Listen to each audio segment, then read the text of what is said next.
Man aimed at the fund manager who had ruined his family. Then he swung the barrel around, targeting the Wall Street elites inside the financial tower. Jim was seeking vengeance for those whose investments had been swindled. After a volley of shots, Jim immediately stowed the sniper rifle, doused it with gasoline, and set it ablaze. He tucked the grenade into his pocket and descended the stairs with a calm expression. Wearing a mask, he entered the financial tower. Everyone was distracted by the shooting. No one noticed him. He headed straight for the investment banking floor. One fund broker even tried to pitch a product to Jim. Jim raised his gun and aimed at the man. All the Wall Street elites began scrambling to flee, but Jim intended to spare no one. To maximize efficiency, he tossed a grenade directly into the room. He then moved to another office area where he noticed a family photo on one executive's desk. This reminded Jim of his own wife, so he decided to let the man live.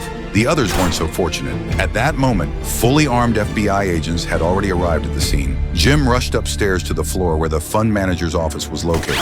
A bodyguard shot Jim, but he was quickly killed in return. Jim then burst into the boss's office, but he didn't shoot the boss immediately. Jim sat down in the boss's chair and removed his mask. He told the fund boss how his investments had been swindled, leaving him bankrupt and his family destroyed. The boss still showed no remorse whatsoever. At that moment, the FBI was closing in on the office. Jim placed the pistol on the desk. Whoever grabbed it first would live. 2.